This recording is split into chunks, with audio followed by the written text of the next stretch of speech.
The air in the booth was a dead thing, recycled and chilled to the precise temperature of sustained focus. It tasted of ozone and sterile filtration, a flavor Elian had come to associate with the absence of self. Here, he was not a body, not an Omega, not even a man named Elian. He was a conduit, a voice, a perfect, seamless bridge between two languages that refused to touch. Through the triple-paned acoustic glass, the negotiation chamber was a silent diorama of power. Men and women, alphas and betas, postured in their severe, dark suits, their mouths moving inaudibly, their gestures sharp and deliberate.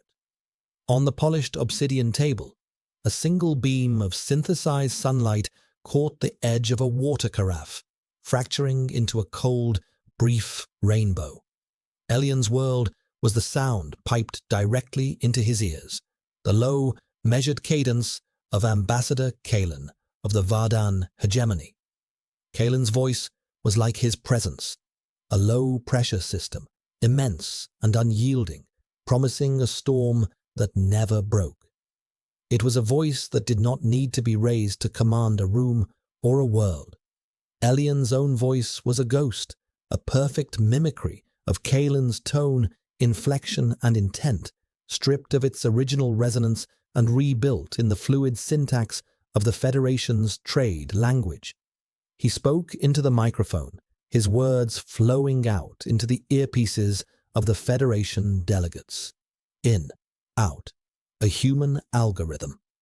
His fingers rested lightly on the console, the cool metal, a grounding sensation against the tips.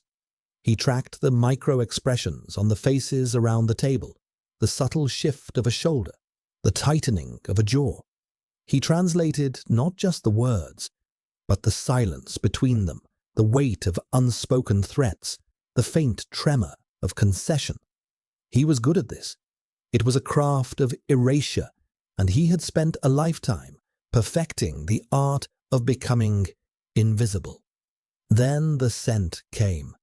It was not supposed to. The booth was a hermetically sealed environment, a sanctuary from the biological chaos of the world outside. But Kalen's scent was a violation of physics, a phantom that bled through steel and glass. It was the smell of cold stone after a lightning strike, of deep space, of something ancient and predatory. It coiled in the sterile air, a ghost of a touch against the back of Ilian's neck. He kept his breathing even, a practiced discipline. He did not let his focus waver. To acknowledge the scent was to acknowledge the man, and to acknowledge the man was to acknowledge the unnerving, terrifying pull he exerted. The Federation's lead negotiator, a stern beta woman named Administrator Thorne, leaned forward. Ambassador, your proposal overlooks the inherent sovereignty of the outer colonies. We cannot cede atmospheric processing rights without... Kalen raised a hand, a gesture of almost bored finality. The motion was small, but it silenced the room. Elian's translation was a perfect, instantaneous echo. Administrator, Kalen's voice, was smooth, a layer of ice over deep water. He turned his head slightly, his gaze sweeping past the delegates, past the security detail, and for a fractional, searing moment, it snagged on the glass of the translation booth, on Elian. Elian felt it like a physical touch, a pinprick of heat on his skin. Kalen's eyes were the color of a winter sky, pale and unforgiving. The nuances of this agreement are complex. We must not be distracted by semantics.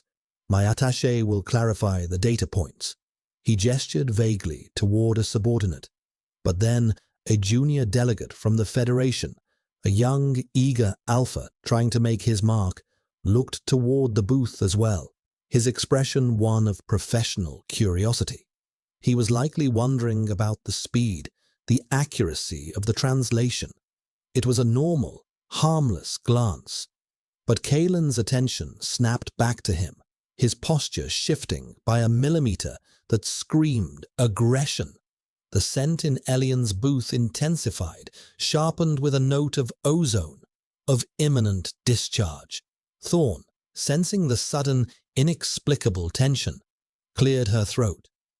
"Your translator is remarkably efficient, Ambassador." It was meant as a compliment, a diplomatic olive branch to diffuse the strange energy in the room. Kalen's gaze slid away from the junior delegate, cold and dismissive.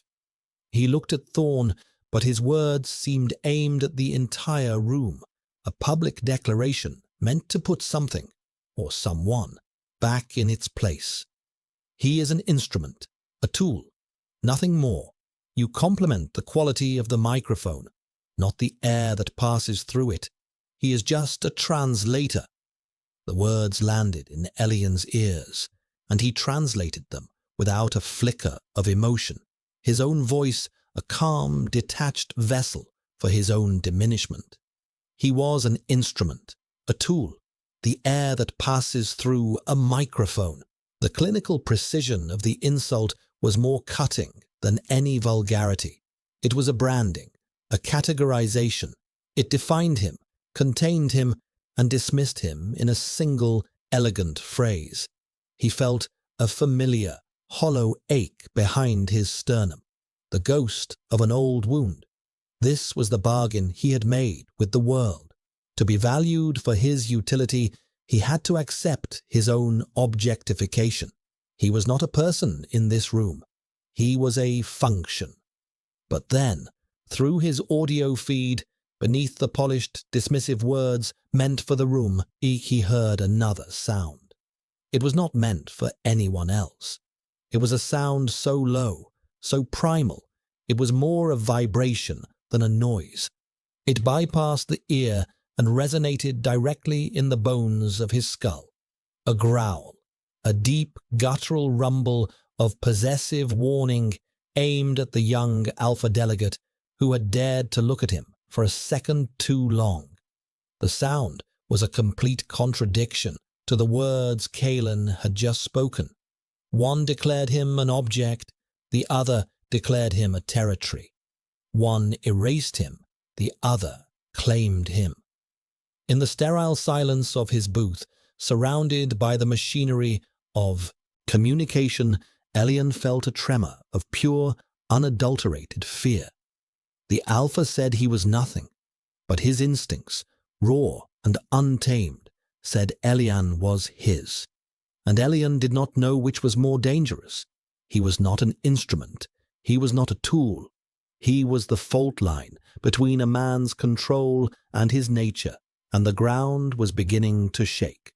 The meeting continued, the words flowing in and out of him, but the echo of that growl remained, a feral hum beneath the cold diplomacy, a promise of a violence that lurked just beneath the ambassador's placid, chilling surface. The session concluded with the scrape of chairs and the low murmur of exhausted aides. The silent diorama of the negotiation chamber broke apart, its figures moving with purpose toward the doors. Elian remained in the booth, the green light on his console blinking, waiting for him to sever the connection. He should have done it immediately. The protocol was clear. Once the principals left the room, the feed was to be cut. But he sat frozen, his hand hovering over the switch, his ears still straining to catch a ghost. The scent of ozone and cold stone was already fading from the recycled air, the filtration system scrubbing away the last traces of the ambassador's presence. It left a void that felt more unnerving than the scent itself. He finally pressed the button. Silence. A profound, ringing silence that was no longer a sanctuary, but a cell. He removed the headset, the pads damp with a sweat he hadn't realized was there. His own scent, he knew, would be sharp with anxiety, the clean, rain and paper smell of a neutral Omega turned sour with fear. He took a slow, deep breath, forcing the practiced calm back into his veins. He was Unit 734, specialist in Vardan dialects, certified for high-level diplomatic interface. His designation was his shield. His function was his identity. He repeated the words to himself, a mantra against the chaos Kalen had just unleashed in his mind. He is just a translator. The words should have been a comfort, a reaffirmation of the box he had built for himself. Instead, they felt like the bars of a cage he hadn't noticed until someone else started guarding it. He gathered his datapad, his movements stiff and precise, and exited the booth into the hushed, carpeted corridor. The air here was different, thick with the fading scents of the various delegates, a complex, muddy tapestry of alpha confidence and beta diligence. He kept his eyes down, his posture neutral, making himself as small and unnoticeable as possible. It was a survival instinct, honed over years of navigating a world that saw his biology first and his mind a distant second. He needed to get back to his quarters, to the sterile anonymity of his assigned rooms where he could recalibrate, analyze, and file away the incident as a data point, an anomaly in the ambassador's otherwise impeccable self-control. A ghost of a memory surfaced, unbidden, a different room, years ago. White walls, the smell of antiseptic, and a calm, clinical voice explaining the regimen. Your natural scent markers are a liability, Elian. They invite complications. The suppressants will ensure you can perform your duties without distraction, for you and for others. He had welcomed it then, the chemical erasure of his Omega self. It had felt like freedom. He had become a mind, untethered from the inconvenient vessel that housed it. But suppressants could only do so much. They couldn't block the scent of a dominant alpha like Kalen, and they certainly couldn't deafen him to a growl that spoke a language older than any dialect he had ever studied. He rounded a corner and stopped dead. Kalen was there, standing alone, ostensibly examining a piece of abstract art on the wall, a sterile sculpture of interlocking chrome rings. He was not looking at Elian, but Elian felt his presence like a change in atmospheric pressure. The corridor, which had seemed spacious seconds before, now felt impossibly narrow. There was nowhere to go but forward, past him. Elian ducked his head, his gaze fixed on the geometric pattern of the carpet, and quickened his pace. He would walk past. He would not acknowledge the ambassador. He was an instrument, and instruments are put away when not in use. 3 steps. 2. He was level with him. He could feel the heat radiating from the alpha's body, could smell the sharp, clean scent that made the hairs on his arms stand on end. He held his breath. Translator. The voice was quiet, almost conversational, yet it stopped Elian as effectively as a physical barrier. He froze, his back to Kalen. He did not turn. Ambassador, he replied, his own voice a clipped, professional monotone. He waited. The silence stretched, thick with unspoken things. Elian could hear the faint hum of the building's life support systems, the distant chime of an elevator. He could feel Kalen's gaze on his back, a heavy, analytical weight. Your processing speed was exceptional today, Kalen said. The words were a compliment, but the tone was not. It was flat, observational, as if a technician were remarking on the efficiency of a machine. The Federation's rhetoric was florid. You distilled it without losing the underlying sentiment. Elian's jaw tightened. He was being praised for being a good tool. It is my function, Ambassador. Indeed, another pause.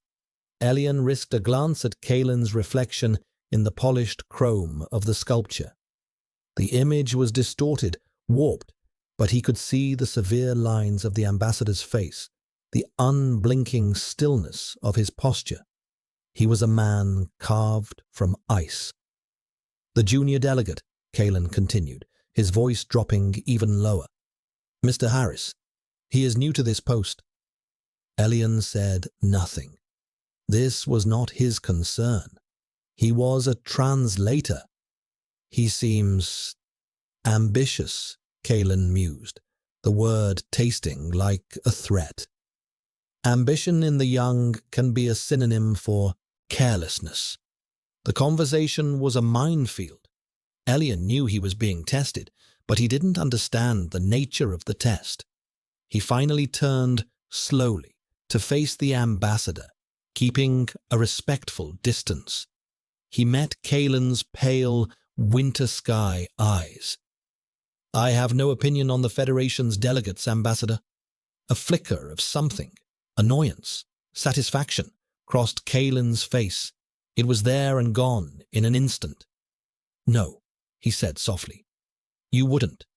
He took a step closer. The air crackled.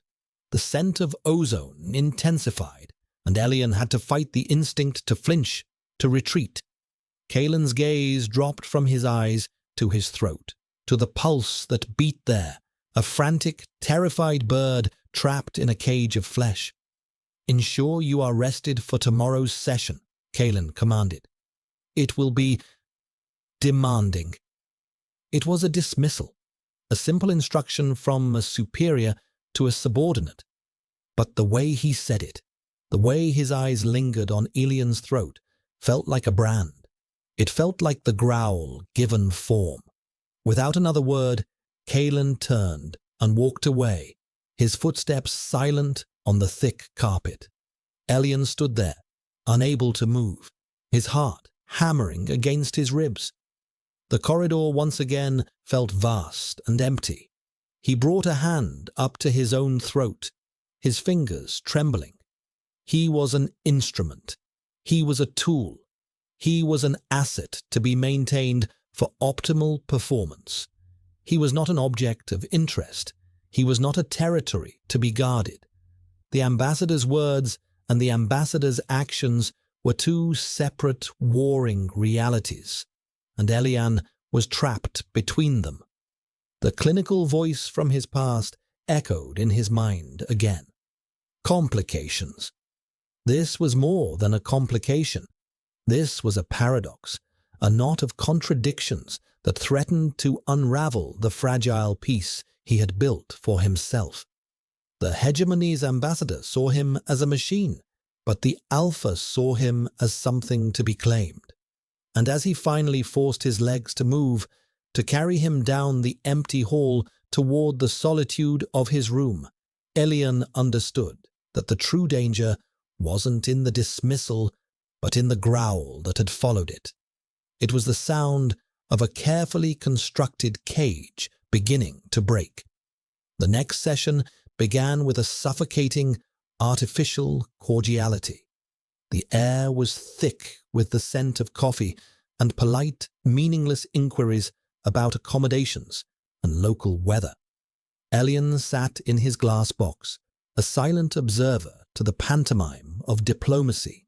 He had spent the night in a state of restless analysis, replaying Kalen's words, the sound of his growl, the weight of his gaze in the corridor.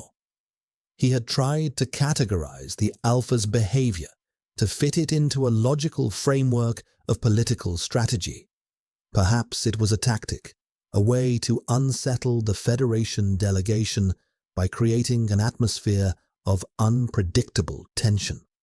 Perhaps Kalen was merely asserting dominance in a way that was instinctual to his kind, a background process that had little to do with Elian himself. But no logical explanation could account for the sheer primal possessiveness of that sound, a sound that had bypassed all his mental firewalls and spoken directly to a part of him he kept locked away. Today, Kalen was a study in perfect composure. He sat at the head of the obsidian table, his posture relaxed but utterly immovable, a mountain in a tailored suit. His scent was muted, a deliberate and controlled projection of calm authority. He was the diplomat, the statesman, the embodiment of the hegemony's cold, rational power. He did not look at Elian's booth. He did not acknowledge his existence beyond the seamless flow of translation that filled the delegates' ears. It was as if the events of the previous day had never happened. The relief Elian felt was thin and brittle, easily shattered. The agenda shifted to trade routes, a contentious point involving the Signian Confederacy, a third party known for its opportunistic and aggressive mercantile policies. Representing them was Ambassador Vorlag, a broad, imposing alpha whose scent was a heavy, musky odor of spiced wood and ambition.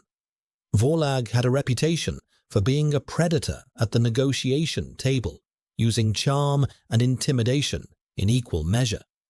His gaze swept the room, assessing, cataloguing weaknesses, and then it settled on the translation booth. It was not the brief professional curiosity of the junior delegate. Vorlag's eyes, dark and shrewd, lingered.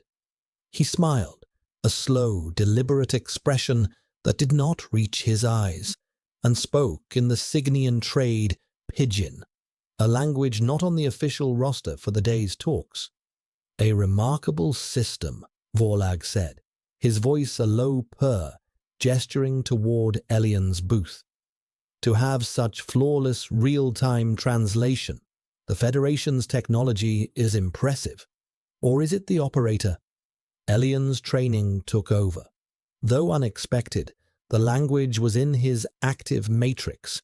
He translated the words for the non-Signian speakers, his voice remaining a neutral conduit. Administrator Thorne frowned, annoyed by the deviation from protocol. "The Federation values clear communication, Ambassador Vorlag." Vorlag's smile widened. He ignored Thorne and continued to address the booth, or rather, the man inside it. "Such a talent must be a great asset. Tell me, what is the designation of your translator? I would be interested in learning more about his capabilities." The question was a blatant power play, a piece of bait cast into the placid waters of the negotiation.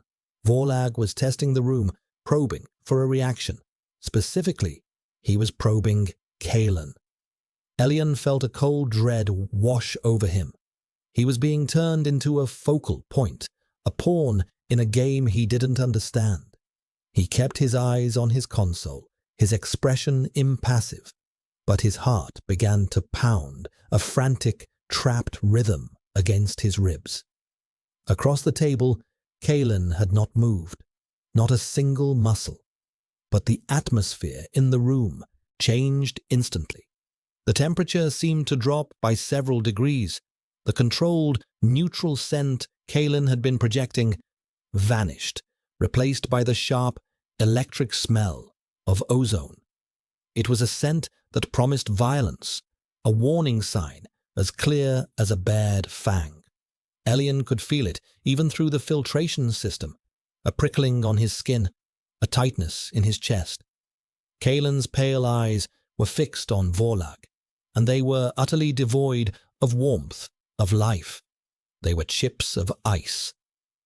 "The translator's designation is irrelevant," Kalen said, his voice dangerously soft. Elian translated the words, his own voice a stark contrast to the menace simmering beneath the original. "He is an employee of the Intersystem Diplomatic Corps, assigned to this post. His function is to translate, nothing more." It was another dismissal, another public statement of Elian's objectification.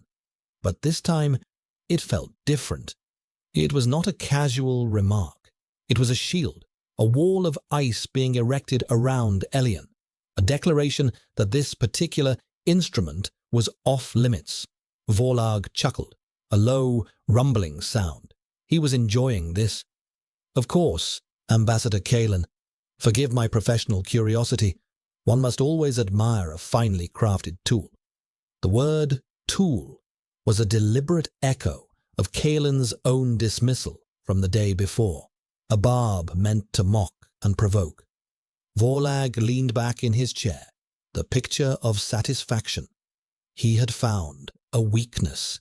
He had found a nerve. He had discovered that the Vardan ambassador, for all his cold control, had a possessive streak regarding his translator. The rest of the meeting was a blur of words and tension. Elian performed his function flawlessly, his mind a fortress of professionalism. But beneath the surface, he was shaking. He felt exposed, stripped bare. Vorlag's gaze returned to his booth several times, speculative and proprietary, and each time the scent of ozone from Kalen's side of the table would spike, a silent, furious warning. Elian was no longer invisible. He was a symbol, a territory being marked. The sterile safety of his booth had become a glass cage in the center of an arena, and two powerful alphas were circling. He was not an asset. He was not a function. He was a complication, and he was beginning to understand that in this world of cold, hard diplomacy, complications were the first things to be eliminated. When the session finally broke, Elian felt as if he had been holding his breath for hours. The delegates filed out, their sense a chaotic mix of frustration and fatigue. Ambassador Vorlag cast one last, lingering look at the booth before he departed, a predatory glint in his eye. Elian waited until the room was completely empty before allowing his own facade to crumble. A tremor ran through him, a violent, full-body shiver that was the culmination of stress, fear, and a suffocating sense of helplessness. The air in the booth felt thick, unbreathable. The carefully regulated temperature was suddenly too cold, then too hot. The hum of the electronics grated on his nerves, each frequency a spike of pain behind his eyes. It was happening again. Sensory overload, a cascade failure of his meticulously constructed inner defenses. It had been years since the last episode, but the triggers were all there. The conflicting, aggressive alpha sense, the emotional whiplash of being dismissed and claimed in the same breath, the feeling of being watched, of being prey. He had to get out. He fumbled with the door latch, his fingers clumsy and uncoordinated. He stumbled out into the corridor, leaning against the wall, trying to draw a clean breath. But the air here was worse, saturated with the ghosts of the delegates, a cloying miasma of pheromones. He needed silence. He needed sterile air. He needed neutrality.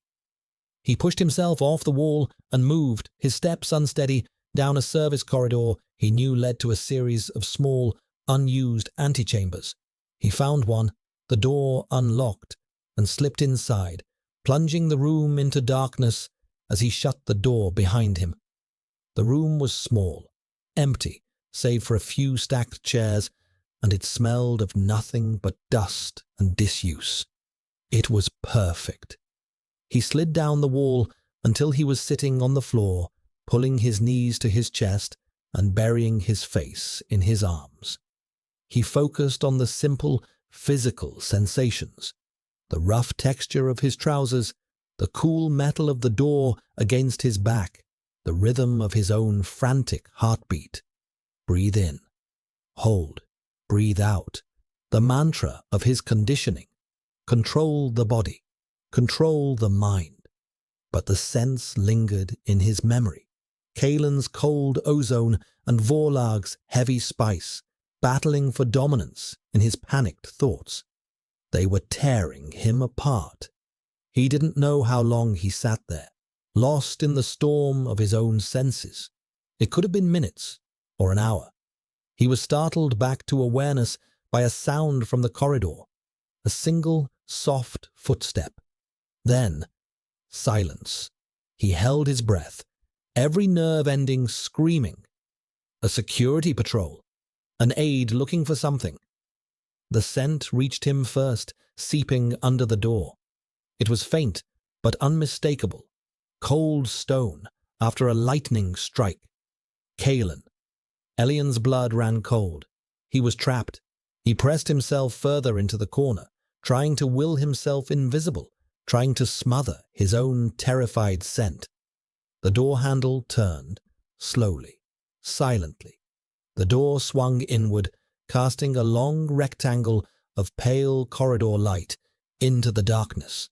A tall, severe silhouette stood framed in the doorway. Kalen. He didn't speak. He simply stood there, his pale eyes adjusting to the gloom. He took a slow, deliberate step into the room, and the door clicked shut behind him, plunging them back into near total darkness. The only light was a thin sliver under the door. Elian could hear the Alpha's soft, even breathing. He could feel the pressure of his presence, immense and absolute in the confined space. He expected an interrogation, a reprimand for abandoning his post-session duties, a cold, clinical dissection of his failure. "You are distressed," Kalen stated. It was not a question. His voice was a low, quiet rumble, stripped of its diplomatic polish. It was the voice from the corridor, the voice that had branded his throat with a look. Elian couldn't answer. His throat was tight with fear. He remained curled in on himself, a knot of pure defensive instinct. He heard Kalen move, a soft rustle of fabric. He braced himself for a rough hand, for a demand, for a show of force. Instead, the Alpha simply sat down on the floor a few feet away from him. He didn't try to touch him. He didn't try to speak to him. He just sat there, a silent, solid presence in the dark. And then, the most extraordinary thing happened. Kalen's scent began to change. The sharp, aggressive edge of ozone softened, bleeding away into something else entirely. The cold stone remained, but it was now warmed, as if by a subterranean fire. A new note emerged, something clean and calming, like the smell of fresh snow and deep, quiet forests. It was a nesting scent, a scent an Alpha uses to soothe, to protect, to calm a frightened mate or child. It was the most intimate of pheromonal signals, a complete bearing of instinct that no one of his station should ever display. The scent wrapped around Elian, a gentle, pervasive blanket. It did not demand or intrude. It simply offered sanctuary. It pushed back against the phantom smells of Vorlag's aggression, cleansing the air, cleansing Elian's frantic mind. Slowly, painstakingly, the roaring in Elian's ears began to subside. His racing heart slowed to a steady, heavy beat. The tremor in his limbs eased. He cautiously uncurled himself, lifting his head from his knees. In the dim light, he could just make out Kalen's form, his back straight against the opposite wall, his hands resting on his knees. He was perfectly still, watching him.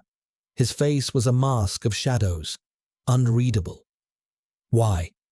Elian's voice was a raw, broken whisper. He didn't know what he was asking. Why had he followed him? Why was he doing this?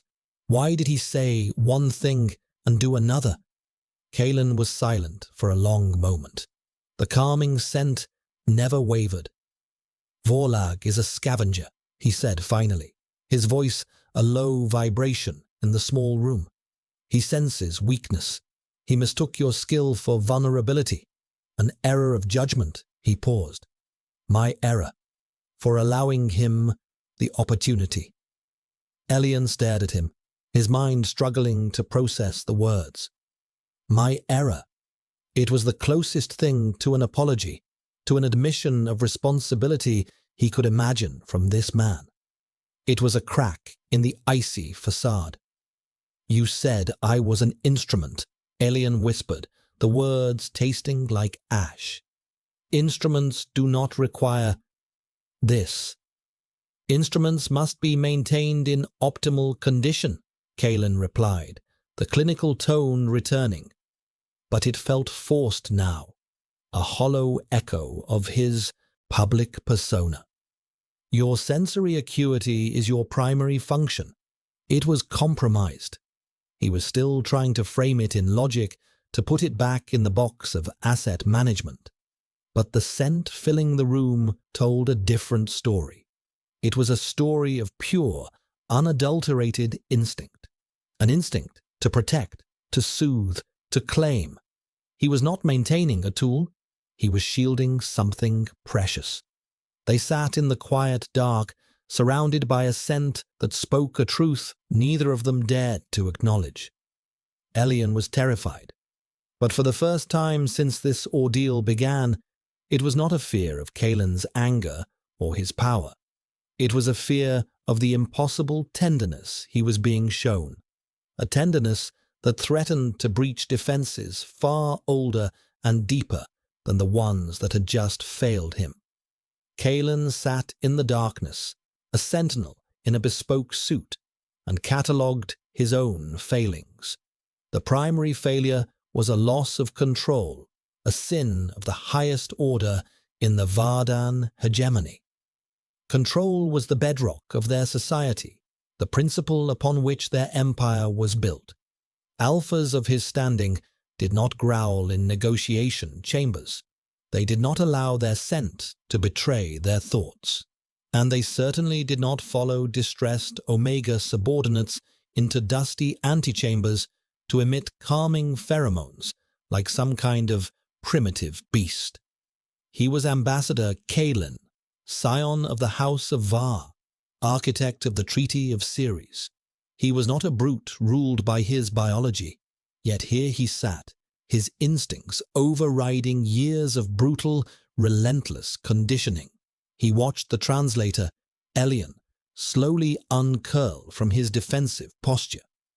In the dim light, the Omega seemed fragile, a composition of sharp angles and taut lines, like a finely made but overstrung instrument. The scent of his fear, sour and sharp, was a physical pain in Kalen's chest, a dissonance that his own body had moved to correct without his conscious permission. This was the core of the problem. Elian. From the moment he had first heard the man's voice, a calm, intelligent river flowing through his earpiece, he had been an anomaly. Kalen had reviewed his file, Unit 734, top of his class at the Intersystem Linguistics Academy, proficient in 17 languages and over 100 dialects. Psychologically profiled as stable, detached, and possessing an unusually low pheromonal signature for an Omega. He was supposed to be perfect, a seamless, unobtrusive piece of equipment. But the file had been wrong. It had noted the mind, but missed the soul. It had catalogued the skills, but failed to capture the quiet, defiant strength in the man's eyes when he thought no one was watching. Kalen had seen it, through the glass of the booth. He had seen the flicker of disdain for a poorly phrased argument, the subtle tightening of his lips at a blatant lie. Elian was not a passive conduit. He was a filter, a judge, a silent arbiter of truth in a room built on deception. And that fascinated him. It was this fascination that had led to the first breach of control, the growl. When the young Federation Alpha, Aris, had looked at the booth, Kalen had felt a surge of something hot and black and ancient, a primal fury that whispered mine. It was illogical. The translator was not his. He was a temporary asset assigned by the diplomatic corps. To feel possessive over him was a tactical and personal failing. so he had corrected it. He had publicly dismissed alien, reducing him to an object, a tool. It was meant to reassure the room, to reassert the proper order of things.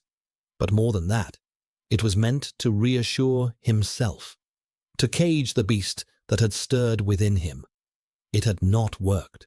The confrontation with Vorlag had been 100 times worse. The Signian was a carrion bird, and he had seen the glint of something Kalen was trying to hide. Vorlag's proprietary gaze on Elian had felt like a physical violation, and Kalen's control had stretched to its breaking point. The ozone scent, the veiled threats, it was a shockingly crude display. He had acted less like a diplomat and more like a street tough guarding his territory. Now, sitting in this dark, quiet room, he was forced to confront the truth. His carefully constructed world, a world of logic, strategy, and absolute control, had been compromised by the presence of a quiet, unassuming Omega translator. The man's scent, even when muted by suppressants, called to him. The man's intelligence challenged him. The man's vulnerability, so fiercely hidden, triggered an instinct to protect that was stronger than his duty, stronger than his own ambition. He had accessed the security archives an hour ago, re-watching the footage of the session. He had isolated the moment Vorlag had looked at the booth, zooming in on Elian's face. He had seen the subtle, almost imperceptible tremor in the man's hand, the way his gaze had locked onto his console as if it were a life raft. He had seen his fear, and it had made him want to tear Vorlag's throat out. This was madness. This was a path to ruin. An emotional attachment, especially to an Omega, was a death sentence in the hegemony's political landscape. His rivals would use it to destroy him. His superiors would see it as a sign of irreversible weakness. He would lose everything he had worked for. He had to sever this connection. He had to re-establish the proper distance. He should stand up, give a curt dismissal, and walk away. He should recommend Elian be reassigned, replaced with a less distracting unit. That was the logical, strategic move, the only move. But he did not move. He remained on the floor, breathing in the scent of dust and the faint, clean smell of the Omega, and continued to pump calming, protective pheromones into the air. He was maintaining his composure, he told himself. He was managing a delicate situation with a key asset. It was a lie, a neat, clinical lie to cover a messy, primal truth. He was not managing an asset. He was claiming a territory. He was not soothing a subordinate. He was protecting his own. And as Elian's breathing finally evened out, the last of his tremors fading into stillness, Kalen felt a grim, terrifying certainty. He was not going to let him be reassigned. He was not going to let him go. He would burn the world to the ground before he let another alpha look at him that way again. The thought was not rational. It was not logical. It was not controlled. And for the first time in his life, Ambassador Kalen did not care. The treaty negotiations were a complex beast, a creature of 1,000 clauses and 1,000,000 hidden meanings. In the days that followed the incident in the antechamber, an uneasy truce settled over the proceedings. Vorlag, the Signian ambassador, seemed to have backed off, his probing gazes replaced by a veneer of professional indifference. But Wolian knew it was a feint. A predator does not simply lose interest in its prey, it merely changes its angle of attack. The true change was in Kalen. On the surface, he was the same, cold, precise, and implacable. He continued to refer to Elian in detached clinical terms when he referred to him at all. But the space between them was now charged with a new, unspoken language. There were no more growls, no more overt displays of aggression. Instead, there was a constant, low-level thrum of awareness. Kalen's scent, while still controlled, now carried a subtle, underlying note of that protective warmth Ilian had experienced in the darkness. It was a constant, subliminal signal directed only at him, a quiet hum beneath the noise of diplomacy that said, "You are safe. I am here." Elian found it more unnerving than the open hostility. He performed his duties with a new, heightened sense of caution, his mind a fortress against the confusing intimacy of Kalen's silent signals.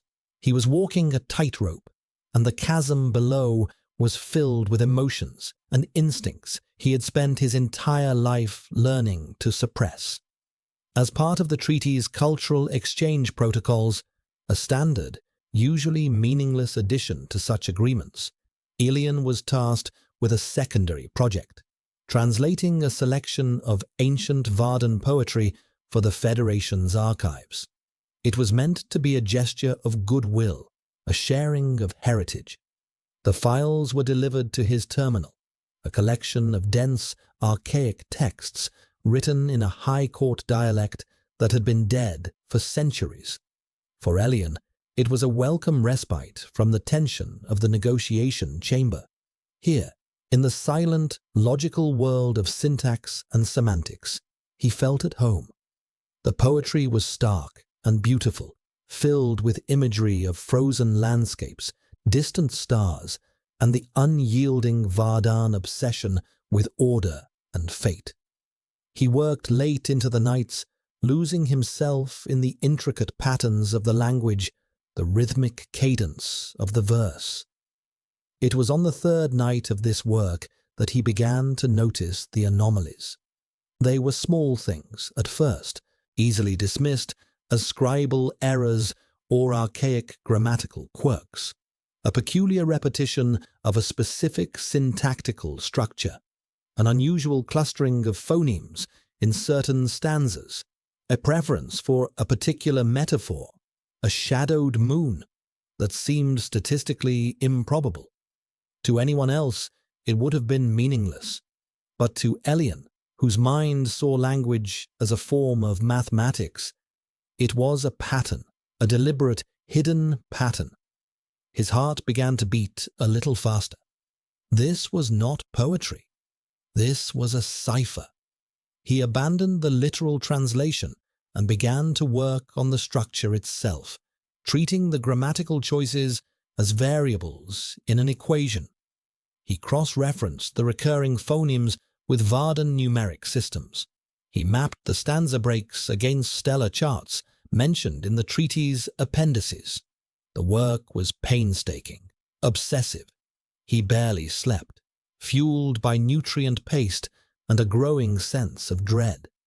The pieces began to click into place, forming a message that was never meant to be read by a Federation translator. The shadowed moon was not a metaphor for sorrow. It was a code name, a project. The repeated syntactical structures were not poetic flourish, they were temporal coordinates. The phonemic clusters were not random, they were targeting vectors. Elian felt a wave of nausea. He was not translating poetry. He was translating an attack plan, a detailed, elegant, and utterly ruthless plan for the complete destabilization of the Federation's primary energy grid. The treaty, the negotiations, the cultural exchange, it was all a Trojan horse. The hegemony wasn't negotiating for atmospheric processing rights. They were positioning assets for a crippling first strike. The final piece of the puzzle fell into place in a poem about a mythical Vardan hero forging a sword in a heart of glass. The heart of glass was described with a series of architectural and engineering terms that were jarringly modern. Elian ran them through the schematics database for the diplomatic complex where they were currently housed. A match. The poem was describing the building's central energy core, a state-of-the-art fusion reactor that powered the entire sector. The plan was not for a future attack. The plan was to be executed here, now. And the final stanza of the poem, the key to activating the entire sequence, was a string of command codes disguised as a lament for a fallen king. Elian stared at the screen, the translated command codes glowing with malevolent clarity. He felt cold, so cold. He was the only person in the Federation who knew, and his knowledge was a death sentence. The hegemony could not allow him to live. His mind raced. Who could he tell? Administrator Thorne. She would never believe him. She would see it as a paranoid delusion from an overstressed Omega. His evidence was a linguistic theory, a ghost hidden in poetry. To her, it would be circumstantial at best, treasonous at worst. He could go to Federation, security, but they were a bureaucratic maze. By the time they acted, it would be too late. There was only one person in this entire complex who would understand the implications instantly. One person who operated on a level of strategy and ruthlessness that would see the truth of this immediately. Ambassador Kalen. But that path was just as dangerous. Was Kalen the architect of this plan, or was he, like Elian, a pawn? His title, his position, suggested he was at the very heart of the conspiracy. But his actions, the growl, the protective scent, the quiet admission of his error, painted a different picture. They spoke of a man at war with his own programming, a man whose instincts were in rebellion against his duty. To go to Kalen was an insane gamble. If he was part of the plot, he would have Elian silenced without a second thought.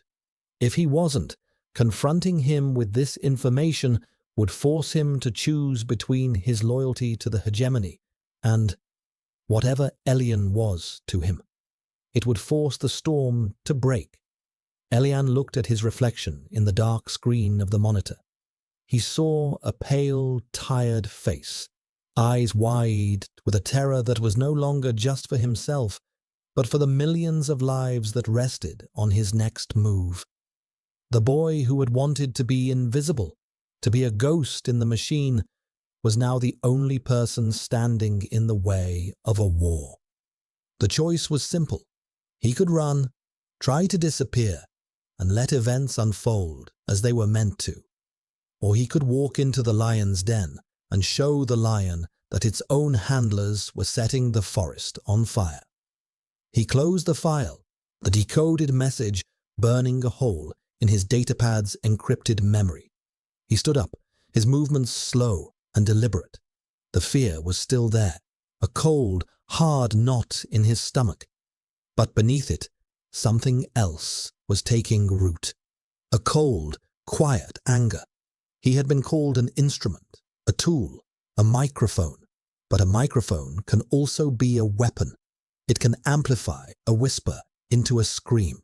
He left his quarters and walked through the silent, sleeping corridors of the diplomatic complex, heading for the Varden ambassador's private suite. He was no longer just a translator. He was a message, and he was about to deliver it. The corridor outside Kalen's suite was a study in intimidating sterility. The walls were a seamless expanse of grey, sound-dampening material, and the only light came from recessed strips along the floor.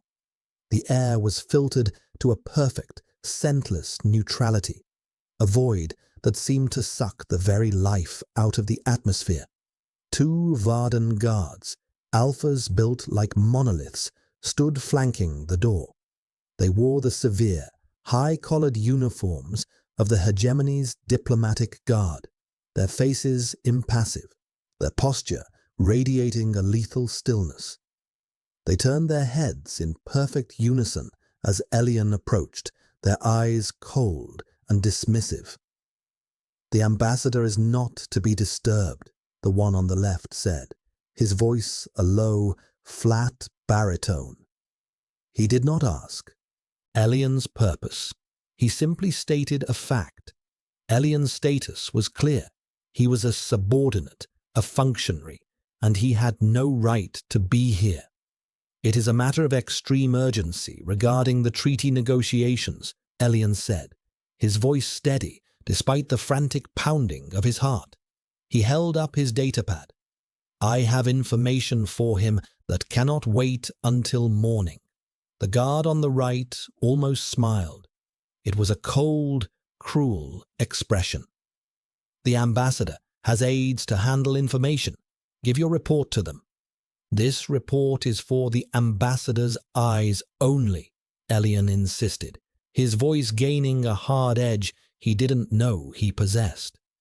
It concerns a direct threat to the successful conclusion of his mission. The two guards exchanged a look. They were not accustomed to being challenged, especially not by a Federation Omega. Before they could refuse again, a voice came from the intercom set into the wall beside the door. It was Kalen's voice, crisp and clear, even through the speaker. Let him in.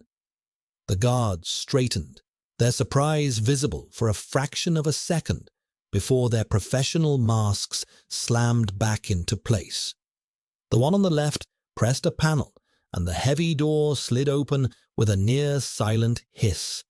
Elian walked past them, into the lion's den.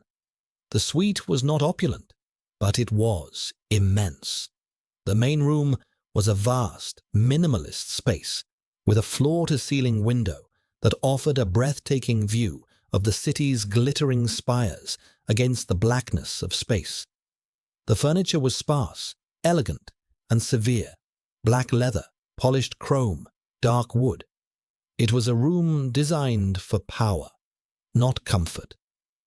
Kalen was standing by the window, his back to the door, looking out at the view.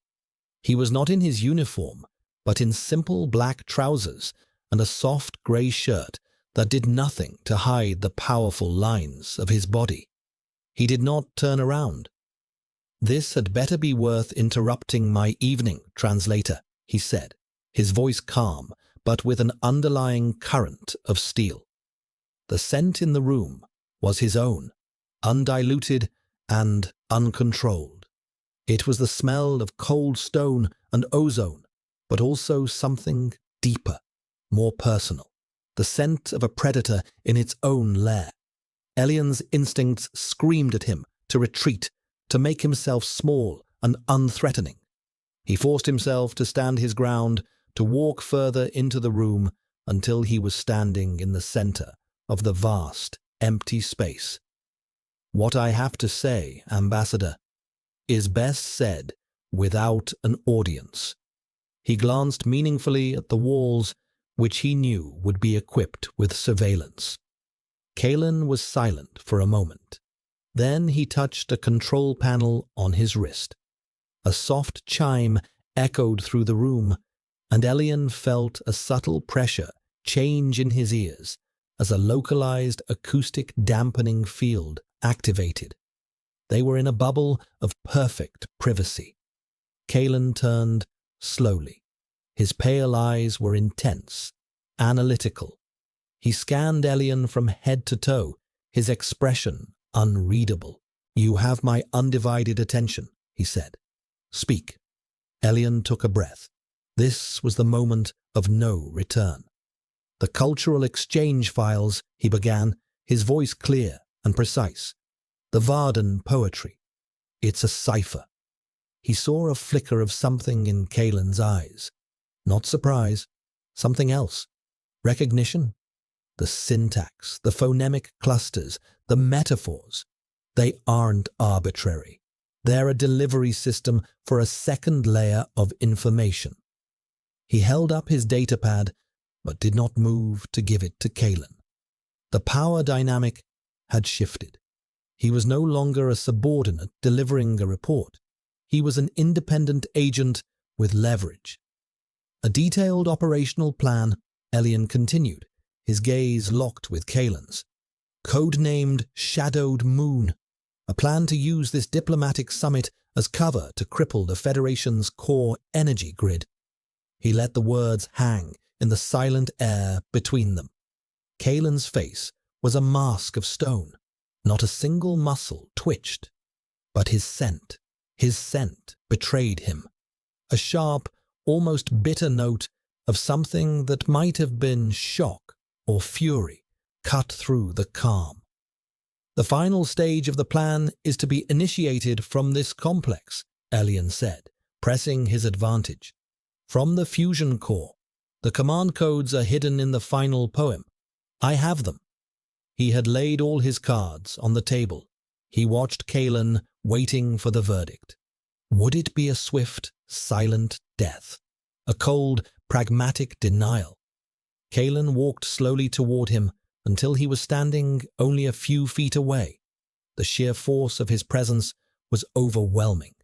He was taller than Elian had realized. A tower of controlled power. Show me, Kalen commanded, his voice a low growl. It was not the possessive, warning growl from the negotiation chamber. This was something different. The growl of an alpha whose authority had been challenged, whose territory had been invaded without his knowledge.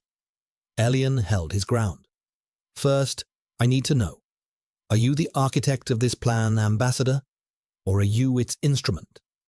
The question was a profound, unforgivable act of insubordination. It was an accusation. It was a challenge. Elian braced himself for the explosion. For a long, tense moment, Kalen just stared at him, his pale eyes searching Elian's face as if trying to read the code written there. The silence stretched until it was a physical thing, a weight pressing down on them both. Then, Kalen gave a single, sharp nod. It was a concession, a confirmation. He was not the architect. He was, in his own way, as much of a tool as he had accused Elian of being. The admission hung between them, a shared moment of vulnerability that was more intimate than any touch. Elian finally held out the datapad. Kalen took it, his fingers brushing against Elian's for a fraction of a second. The contact was like an electric shock, a jolt of pure energy that shot up Elian's arm. Kalen's gaze never left Elian's face as he scanned the decoded files. His expression remained impassive, but the scent of his fury grew, a cold, clean rage that was more terrifying than any heat. He was a glacier, and he was cracking from the inside out. The High Command, Kalen said, his voice barely a whisper. They went around me. They used my mission as a shell. He looked from the datapad back to Elian, and for the first time, Elian saw something in the ambassador's eyes that was not control, not strategy, not predatory instinct.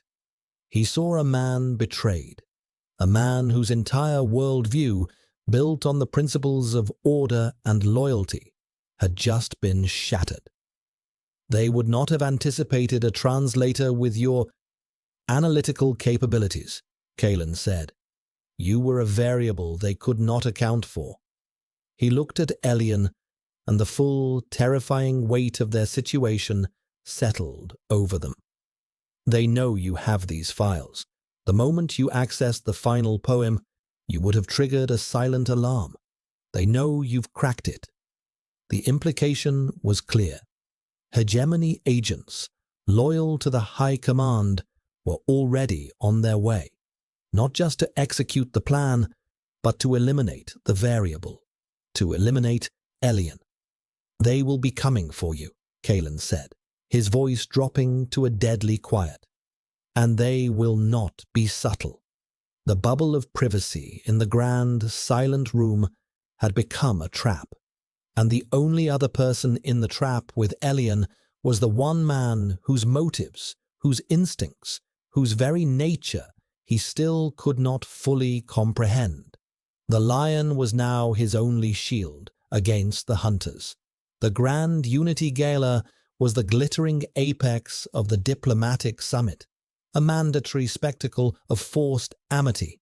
The immense ballroom was a galaxy of shimmering gowns and severe dress uniforms, the air a chaotic symphony of expensive perfumes, gourmet food, and the clashing pheromones of hundreds of alphas, betas, and a handful of carefully presented omegas.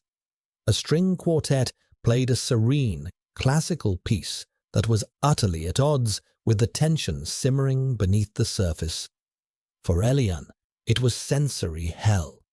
He stood near the edge of the room, a ghost in a simple, dark, Federation formal tunic, his senses overwhelmed by the noise, the lights, the sheer volume of biological and social data.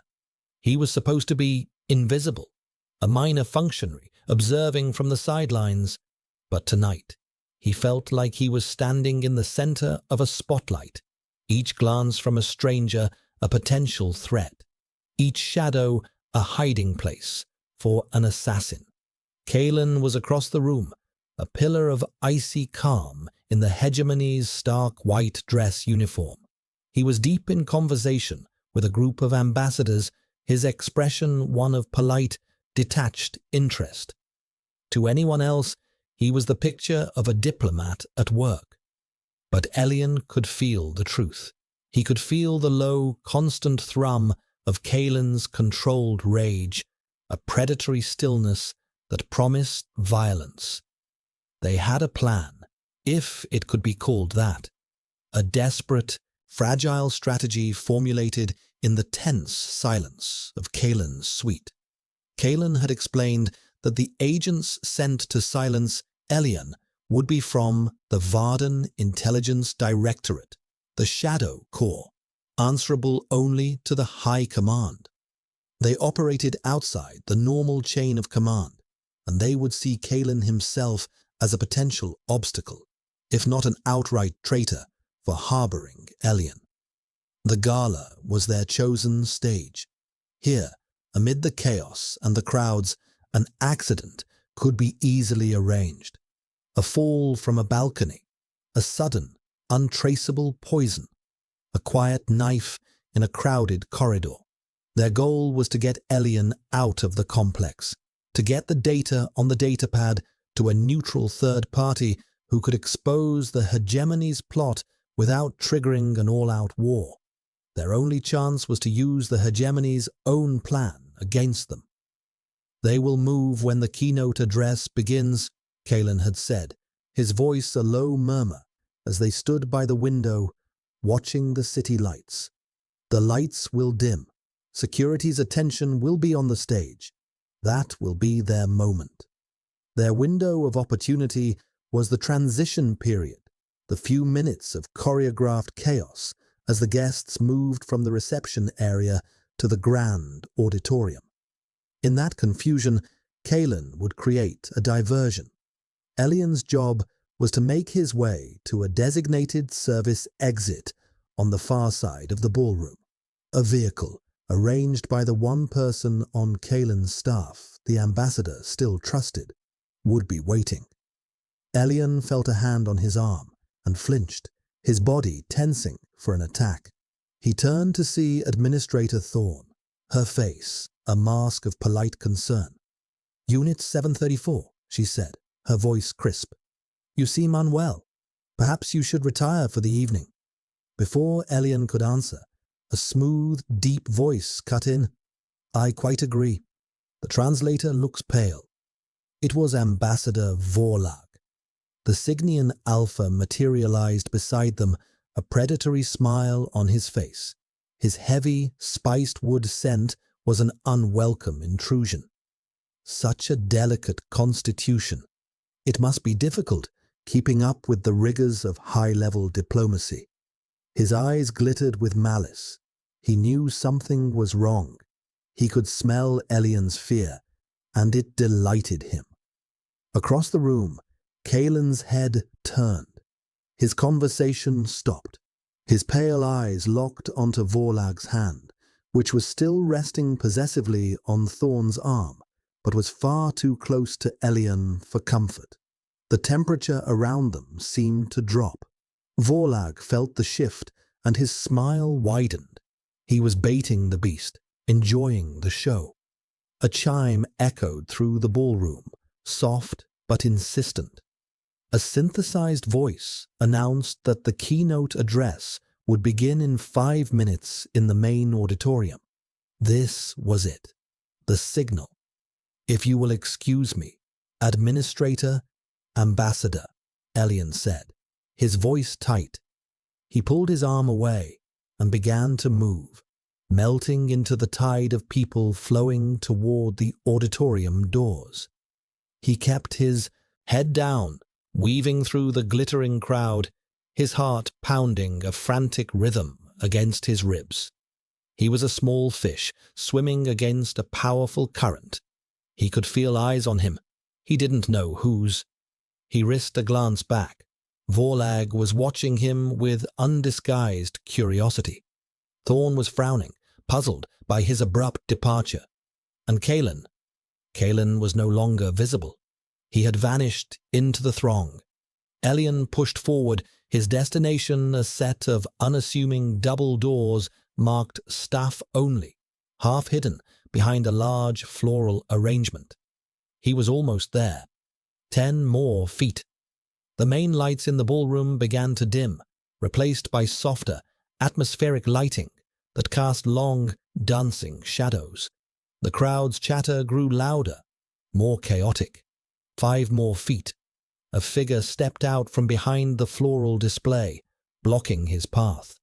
The man was a beta, dressed in the uniform of the catering staff, but his eyes were not the eyes of a waiter. They were cold, flat, and empty. The eyes of a killer. "Lost, sir?" the man asked, his voice pleasant, but his body was positioned to block any escape. Behind him, Elian saw another figure detach from the crowd, moving to flank him. A pincer movement. He was trapped. Suddenly, a commotion erupted from the center of the room. A loud crash, the sound of shattering glass, followed by a sharp, angry shout in Vardan. Elian's head snapped around. Ambassador Kalen was standing over an overturned table, his face a mask of cold fury. He was yelling at the Junior Federation delegate, Aris, the same young alpha who had glanced at Elian on the first day. "Your carelessness is an insult to my government and to me personally." Kalen's voice, though not at its full volume, cut through the din of the crowd. It was a masterful performance. He had chosen the most insignificant member of the opposing delegation and manufactured a diplomatic incident over a spilled drink. All eyes, including those of the 2 agents cornering Elian, were drawn to the spectacle. It was the diversion. Elian didn't hesitate. He lunged sideways, shoving past the surprised agent and darting through the staff doors. He found himself in a brightly lit, sterile service corridor. He ran. He could hear footsteps behind him, the agents recovering faster than he'd hoped. The corridor split. Left or right? Kalen's instructions had been precise. 2nd left, 3rd right, door 7. He skidded around the corner, his dress shoes slipping on the polished floor. The corridor was a maze of identical white walls. 3rd right. He counted the doors. 4, 5, 6, 7. He grabbed the handle. Locked. A cold spike of terror shot through him. It was a trap. The trusted staffer had betrayed them. The footsteps were closer now, echoing in the confined space. He was out of time. He threw his shoulder against the door, but it was solid steel. He was well and truly caught. Then he heard a new sound, a sound that overrode his panic. It was a low, guttural snarl, amplified by the acoustics of the corridor coming from behind him. It was a sound of pure, unrestrained alpha rage. He spun around. Kalen was there, at the far end of the corridor. He was no longer the ambassador. His pristine white uniform was disheveled, his face contorted into a mask of primal fury. The two Shadow Corps agents stood between them, momentarily frozen by the sheer ferocity of their superior's transformation. The air crackled with ozone, so thick Elian could taste it. Kalen moved. He was not running. He was flowing, a blur of white and black, a predator closing in on its prey. He didn't use a weapon. He used his body, his hands, his sheer physical power. The first agent went down with a sickening crack of bone. The second managed to draw a pulse pistol, but Kalen was already on him, disarming him with brutal efficiency and slamming his head against the wall. The agent crumpled to the floor, unconscious. It was over in seconds. Kalen stood over the two fallen men, his chest heaving, his pale eyes glowing with a terrifying, feral light. His scent filled the corridor, a maelstrom of rage and possessiveness. He slowly turned his head, his gaze finding Elian, who was pressed against the locked door, shaking and breathless. The Alpha took a step toward him, then another. He was a force of nature, a storm that had finally broken. He reached Elian and slammed his hand against the wall next to Elian's head, trapping him. He leaned in close, his face inches from Elian's. The door was a decoy, Kalen growled, his voice a low, rough rasp. They were meant to follow you here. He was breathing heavily, the adrenaline of the fight still coursing through him. His scent was overwhelming, a dizzying cocktail of aggression and something else, something that smelled like absolute terrifying possession. You, Kalen breathed, his eyes boring into Elian's, are with me. He grabbed Elian's arm, his grip like iron, and pulled him away from the door, back down the corridor, leaving the two unconscious agents in a heap on the pristine floor. The diversion was over. The escape had just begun. They moved through the labyrinthine service levels of the complex, a world of humming pipes and stark utilitarian lighting. Kalen led the way, his movements swift and sure, his grip on Elian's arm unrelenting. He was no longer a diplomat. He was a soldier moving through hostile territory. The alarms began to blare, a high, piercing shriek that echoed through the concrete corridors. Not the fire alarm, but the far more serious security breach alert. Red lights flashed, painting the white walls in bloody, rhythmic strokes. They had been discovered. Or rather, Kalen's assault on the Shadow Corps agents had been. The entire complex was now on lockdown. They will have all the primary exits sealed, Kalen said, his voice clipped and low as he pulled Elian around a corner. They will be sweeping, floor by floor. He was calm, his battle rage having subsided into a state of hyper-focused clarity. The Predator was now a strategist once more. Elian's mind, reeling from the violence and the adrenaline, struggled to keep up. He was a liability here, a scholar in a war zone. His only asset was the datapad clutched in his free hand, the information within it, the cause of all this chaos. "Where are we going?" Elian asked, his breath coming in ragged gasps.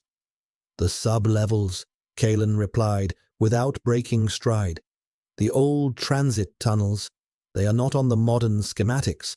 I studied the original blueprints of this facility before my arrival. A contingency." Of course he had. The man left nothing to chance. He was always steps ahead, even when his own side had betrayed him. They descended a narrow, spiraling staircase, the air growing colder, damper, smelling of dust and old metal. The lockdown sirens faded, replaced by the drip of water and the hum of massive, unseen machinery. They emerged into a vast, dark space. Kalen produced a small light from his uniform pocket, its beam cutting a sharp white line through the oppressive blackness. It revealed a cavernous tunnel, large enough for a small vehicle, with abandoned rail lines running along the floor. It was a ghost of the station's past, forgotten and sealed away. Kalen finally released his arm. The absence of his touch was as jarring as its presence had been. Elian rubbed his wrist, the skin tender. "The tunnels lead to the city's old freight network," Kalen explained, his voice echoing in the vast space. "It will be slow, but it will get us out of the security perimeter." He paused, turning to face Elian fully. In the harsh beam of the light, his face was all sharp angles and deep shadows. The feral glow was gone from his eyes, replaced by a weary, grim intensity. "The plan has failed. My contact, the vehicle, it's all compromised. We are on our own." The finality of his words hung in the cold, damp air. On their own.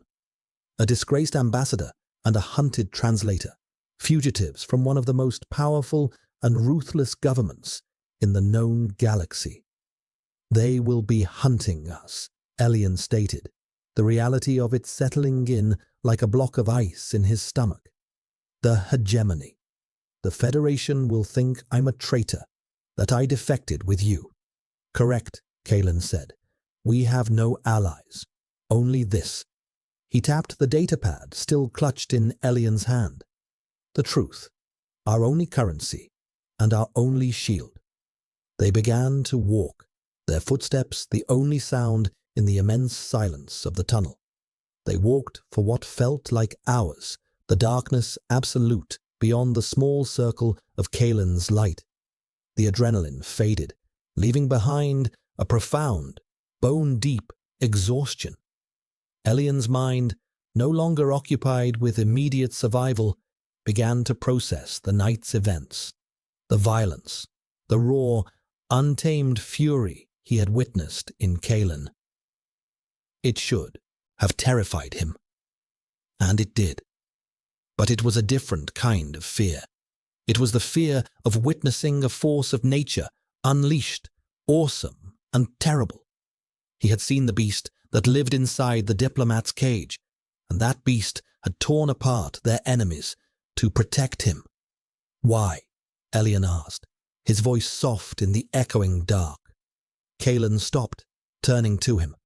"Why what? Why did you do it? Back there. You could have let them take me. You could have claimed you knew nothing, sacrificed me to save yourself, your position."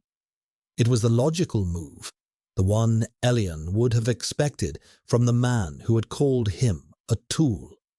Kalen was silent for a long time. He lowered the light, casting their faces in a softer, upward glow. His expression was unguarded, stripped bare of all its usual masks. "Because their plan was an act of dishonor," he said, his voice a low rumble. "War is a tool of statecraft, not a coward's ambush. They debased the hegemony with their treachery." It was a good answer, a noble one. It was the answer an ambassador would give. But Elian knew it wasn't the whole truth.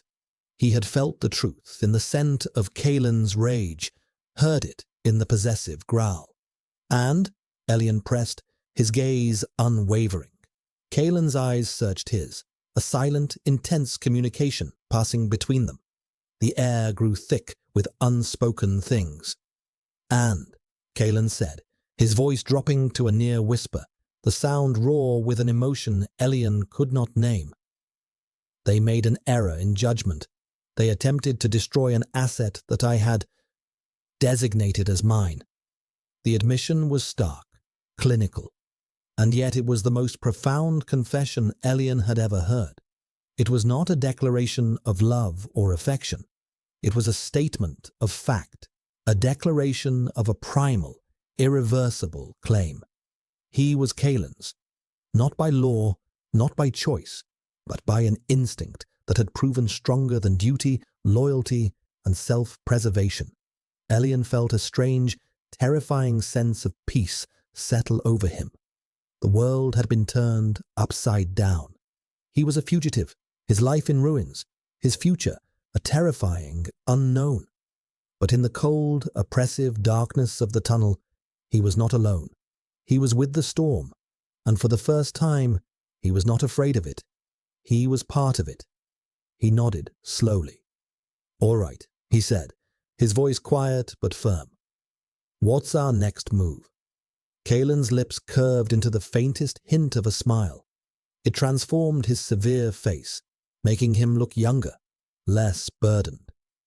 "Our next move," he said, raising the light to illuminate the path ahead, "is to survive. And then we make them pay." They turned and continued their journey into the dark.